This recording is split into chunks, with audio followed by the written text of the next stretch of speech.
You clicked this video because some part of you knows. You don't want to wake up one day and realize you lived the wrong life. Because that's what happens. Not all at once, but piece by piece. Through every silent compromise, every lie you tell to fit in, every truth you ignore just to stay safe. Until one day, you open your eyes and you can't recognize the person staring back. That's not fate. That's a pattern. And Nietzsche, he saw it coming. Because behind his rage, behind his bitterness, was one message. You'll either learn now or suffer later. And if you're watching this, there's still time. The first truth: you were never taught how to think, only how to obey. From the moment you're born, you're taught to conform. Raise your hand, sit still, memorize, repeat. Not once are you asked what you think. You're only taught what to think, and worse, you're rewarded for repeating it. Nietzsche believed this was the death of the individual spirit. Because the crowd doesn't want you to think. It wants you to agree. And so, most people grow up mistaking obedience for intelligence. They become experts at mimicking success, following rules, doing what's expected, but they lose the ability to question. And when you lose that, you don't just lose your freedom, you lose yourself. Real thinking is dangerous. It threatens systems. But Nietzsche saw clearly. A life lived without independent thought isn't a life at all. It's just a performance in someone else's story. And by the time most people realize they never truly thought for themselves, they're already too deep in a life they didn't choose.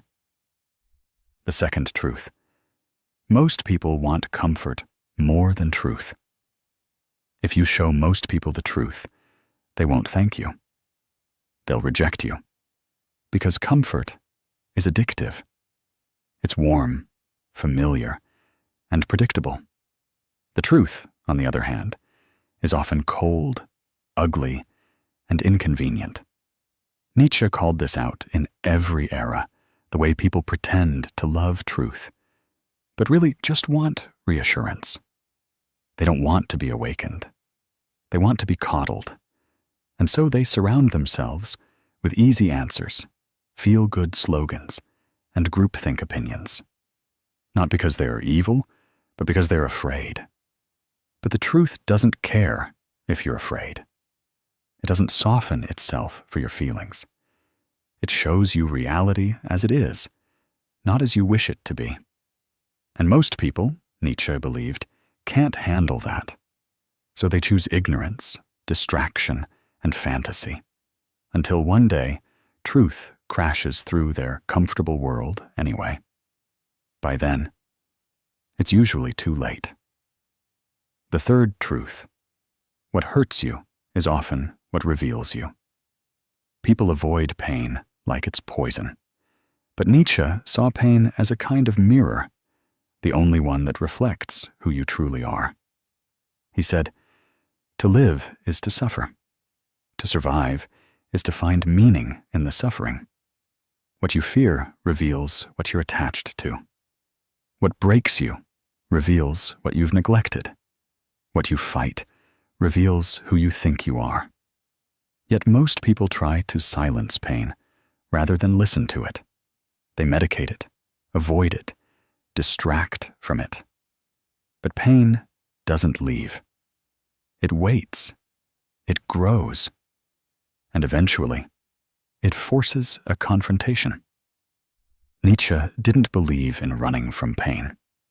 He believed in walking straight into it, because only by facing it can you become something stronger than what hurt you. By the time most people understand that pain wasn't the enemy, they've already lost years avoiding it. The fourth truth: the crowd is rarely right, but always loud. There's something seductive about the crowd. It gives you identity, purpose, certainty. You feel safe because everyone else believes the same thing. But Nietzsche warned that the crowd is not wise. It's just loud. It doesn't think. It reacts. It doesn't question. It repeats. And the more people it gathers, the more dangerous it becomes. He wrote, "Insanity in individuals is something rare, but in groups, parties, nations, and epochs, it is the rule." Most people realize too late that they built their lives on the approval of people who were just as lost as they were. They didn't chase truth. They chased validation. They didn't stand for something. They blended in. And the tragedy is this. By the time they realize the crowd was wrong, they've already sacrificed their individuality to belong. If you want to live a life that's truly yours, you will have to disappoint the crowd. And most people, Nietzsche said, aren't brave enough to do that until their time has run out. The fifth truth: kindness without strength makes you a target. You were probably told to be nice, to be polite, agreeable, generous. But Nietzsche didn't glorify blind kindness. He saw that without strength, kindness becomes weakness. Because predators don't respect kindness, they exploit it. Takers don't stop because you're generous. They take more. The world doesn't reward softness, it rewards strategy. Nietzsche wrote, "The weak are always forced to lie." Why? Because without strength, you can't afford honesty.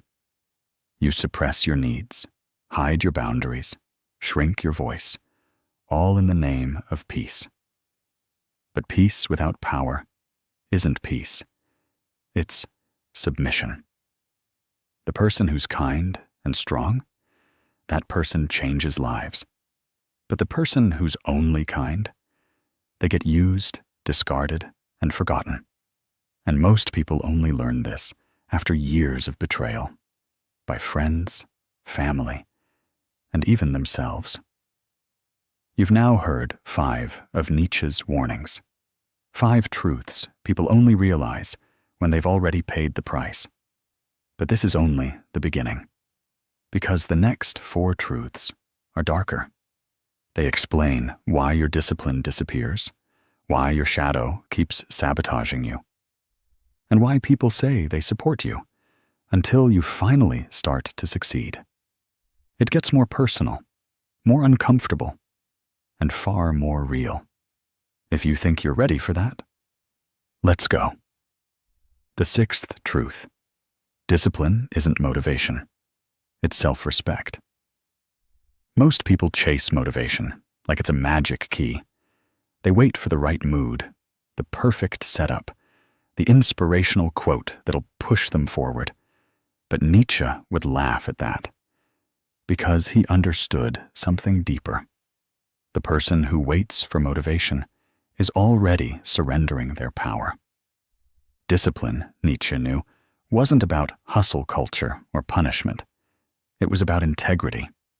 He believed a person's ability to act despite their feelings, especially when it's hard, is the purest form of self-respect. Think about it. You brush your teeth not because you're inspired, but because it's who you are. You protect your boundaries, not because it's easy, but because they matter to you. Discipline isn't fueled by mood. It's rooted in meaning. When you tie your actions to how you feel in the moment, you build a life on sand. But when you act from your values, even on the hard days, you become someone solid, someone dependable, someone unstoppable. Most people learn this only after years of broken goals, missed opportunities, and self-betrayals. They think they have a motivation problem, but what they really have is a respect problem. The 7th truth: people support you until you threaten their identity. Everyone loves the idea of you improving, as long as you don't surpass them, as long as your growth doesn't challenge their comfort zone, their status, or their unspoken narratives. Nietzsche was brutally honest about this. He believed that most people don't consciously want you to fail, but they also don't truly want you to evolve past the role they've assigned you. Why? Because your growth forces them to confront their own stagnation. Your success reveals their excuses. Your transformation breaks the equilibrium. That's why when you start setting boundaries, chasing ambition, or speaking your truth, some people won't celebrate. They'll distance. They'll mock. They'll suddenly not vibe with you anymore. This doesn't mean you're doing something wrong. It means you've stopped shrinking for their comfort. Most people only realize this after losing relationships they thought were forever, but those relationships were built on the version of you that never changed. And that version is gone. The eighth truth. Your shadow will sabotage you if you ignore it. Everyone has a shadow, the hidden self, the parts of you were told not to show. Your anger, your shame, your jealousy, your selfishness. And Nietzsche, just like Jung later, understood that suppressing the shadow only makes it stronger. The more you reject a part of yourself, the more control it gains behind the scenes. It seeps into your decisions, your tone, your cravings. It whispers sabotaging thoughts when things are going well. It lashes out when you're finally close to peace. People think being good means being harmless. But Nietzsche saw that real strength comes from integrating the shadow, not hiding it. Because a person who knows their darkness doesn't get controlled by it. Imagine your shadow like a child locked in a basement. The longer it's ignored, the louder it screams, and the more damage it causes. But once it's seen, heard, understood, it stops being a monster. It becomes your ally. Most people don't learn this until they've destroyed something they loved and realize too late that it wasn't life that betrayed them. It was the unacknowledged parts of themselves they refused to face. The ninth truth. You can't think clearly if you're always pleasing everyone. One of the most seductive traps in life is people-pleasing. It looks kind. It feels safe. But Nietzsche saw it for what it truly is, a mask. When you prioritize others' expectations over your own truth, you lose access to your clarity. You second-guess every word. You overanalyze every decision. You dilute your instincts. People-pleasing isn't generosity. It's fear in disguise. Fear of rejection. Fear of confrontation. Fear of being alone. But here's the tragedy. The more you please others, the less they see you. Nietzsche believed that to know oneself truly requires disappointing people, not out of cruelty, but out of necessity. Because your authentic life will always contradict someone else's vision of you. Most people don't realize this until they look around one day and wonder, why does no one actually know the real me?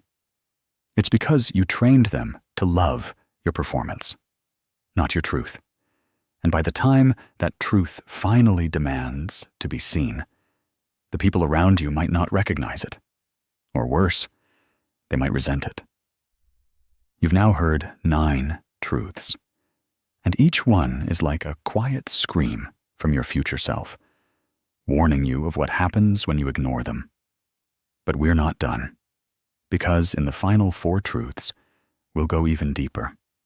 We'll talk about why you still feel empty even after doing everything right, why attention is replacing meaning, and how Nietzsche saw death, not as an end, but as a mirror. The final part will challenge you, not just to think, but to change. Let's dive in. The 10th. Truth. You can still feel empty after doing everything. Right. We're taught that if we check the boxes, get the degree, land the job, find the partner, stay out of trouble, then happiness will follow. But Nietzsche saw the hollowness behind these promises. He believed that doing everything right often leads people not to joy, but to quiet despair. Why? Because you can follow every rule society gives you and still end up living someone else's idea of a meaningful life. And when you finally get there, after years of sacrifice, you expect fulfillment. But what you find is a haunting question. Why don't I feel whole? Nietzsche warned that this kind of existential emptiness comes from mistaking structure for substance, from replacing inner truth with outer validation, from obeying expectations instead of exploring desire. Most people realize this too late, when their life is already built, when there's too much to undo. And they either numb the ache or start over. But there's another way. You stop asking, what should I do? And start asking, what's mine to do? That's the path out of the void. Not more effort, not more success, but more truth. The 11th truth. Meaning is rare, and attention is a poor substitute. We live in a world addicted to being seen. Likes, views, shares. It feels like meaning. But Nietzsche would say, that's not connection. It's performance. Attention is cheap. Meaning is sacred. And one of the biggest mistakes people make is chasing the former while starving for the latter. Why do people do it? Because it's faster. It's visible. It gives feedback, but it's hollow. And when the spotlight fades, as it always does, what's left? Nietzsche believed that meaning doesn't come from how many people see you. It comes from what you see when you're alone, from doing work that aligns with your essence, from speaking words that matter, even if they echo in silence. Most people don't understand this until they've gotten attention and still feel unknown, until they've been praised and still feel unseen. By the time they learn this, they've built a persona they can't live without and lost a self they barely knew. The 12th truth. Death doesn't steal. It clarifies. We think of death as a thief. It takes time. It takes people. It interrupts plans. But Nietzsche didn't fear death. He saw it as a clarifying force, because when you remember you will die, you remember what matters.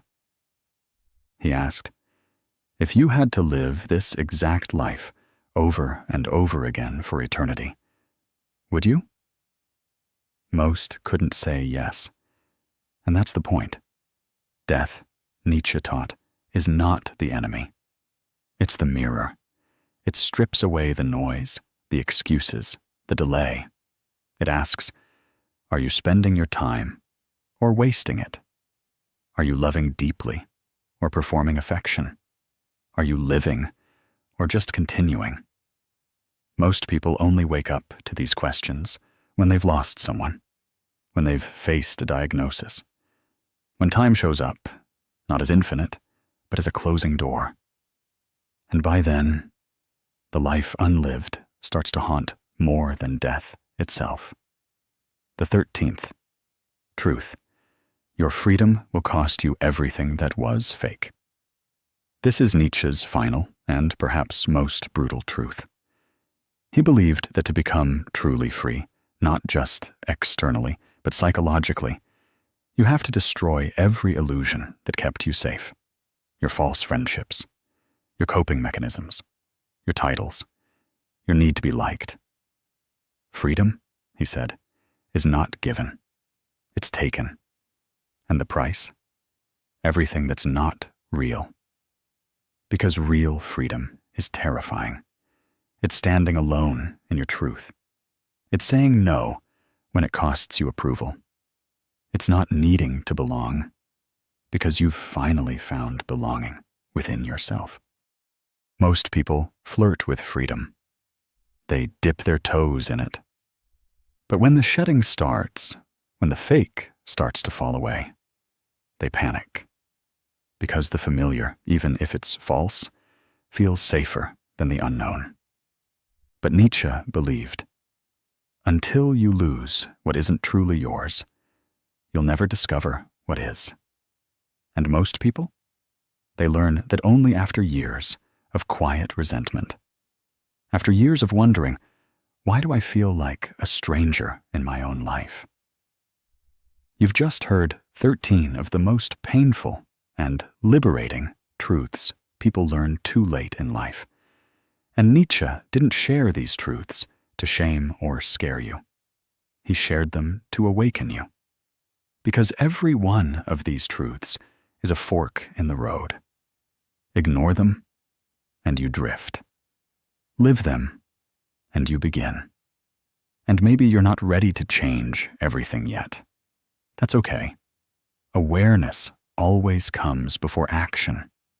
But if even one of these truths shook something loose in you, don't let it fade.